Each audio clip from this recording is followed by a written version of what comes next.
something that you need to know about transactional funding too, in order for it to be to really work well, is that you really need to have full disclosure on both your A to B and your B to C contract. And what full disclosure means is that you will be disclosing on both contracts essentially that it's a flip.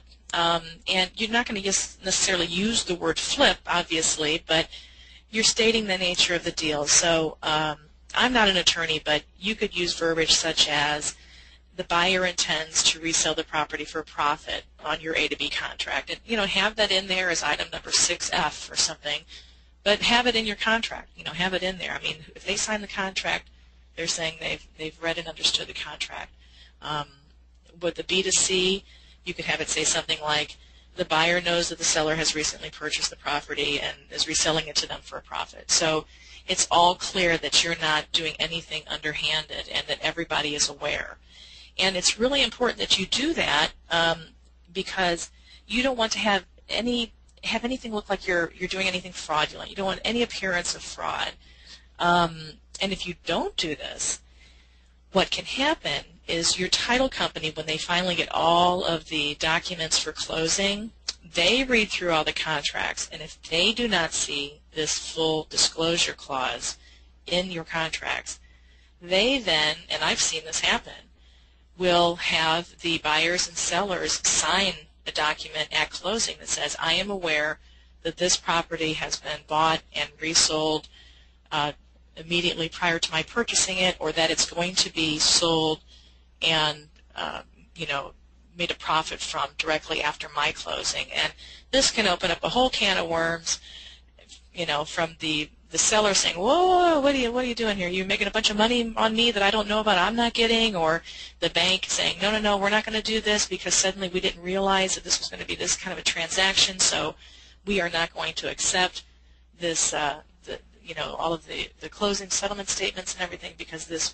is part of what is part of the transaction. So the last thing you want is for all of the hard work and all of the months many times that you put into a deal, in this case a short sale, that you don't want it to fall apart at closing. And unfortunately that happens more often than you would believe.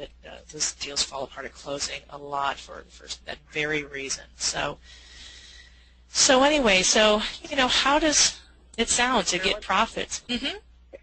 Yeah, let me just go ahead and throw my 2 cents in from the local Washington, D.C., Baltimore metro areas, because about 10 years ago, the Baltimore area was hit with a rash of fraudulent real estate activity that was fraudulently connected with flipping properties. And so the word flipping here got a bad name in terms of even legal, full disclosed flip transactions were viewed upon by real estate agents, brokers, and new investors not in the know. It's something that was illegal. But just to reiterate, you know, what you've already said many times, for those here in the D.C. area, our district RIA members, people that are on the call that are in this Mid-Atlantic region, you know, with full disclosure and everything Sherry is saying, flipping, you know, the good old American way of finding something cheap at a low price and then selling it for a higher price,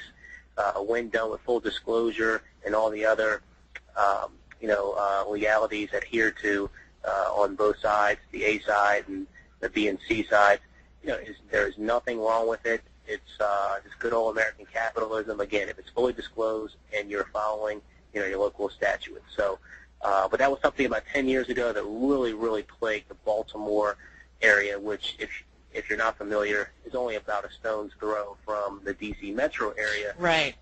So people with the word flip are like, oh, no, you can't do that.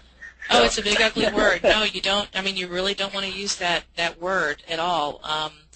You know, and I can't tell you how many times in dealing with short sales when I'm encountering a real estate agent, and I'm an agent myself actually, but encountering a traditional realtor, and explain to them what we're doing, and boy, they just immediately think we're doing something illegal, and you have to explain that you're not. And so it's, you know, it's sad that there's a few bad apples that ruin the whole situation for everybody. But I mean, what we're doing is no different than the grocery store selling you apples. They've bought it for a lower price than they're selling it for. And that is, like you said, that is the basis of capitalism in America, is that you buy something for a lower price and you sell it for a higher price. And so unfortunately, there's been this stigma attached to doing this in the housing market because there has been fraud. There has been some bad situations, and I'll address that a little bit later of how, to make sure you're not doing anything that is anything remotely fraudulent, and that you don't accidentally or inadvertently get involved in something that really is walking the line on fraud. So you want to make sure you're always on the up and up. So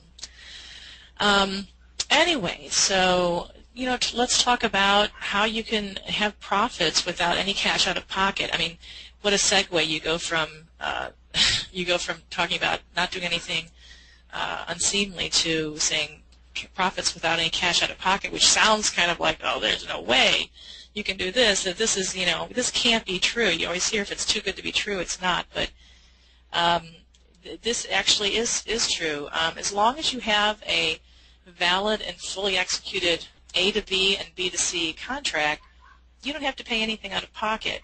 The whole deal is based on the fact that the first transaction is less than the second transaction, and the second transaction, once it closes, will pay off the first, and I should say pay off the loan that was used to purchase the first, as well as any fees that were incurred, and you walk away with the profit. So that's how that works. And I'll use a few examples here of how an investor made, in this case, $10,218, and she did not spend a dime of her own. She bought the house for less than she sold it for, paid the lending fee out of the profits on the second transaction, and then walked away with over $10,000, and that's what was left for her to walk away with at the B2C closing.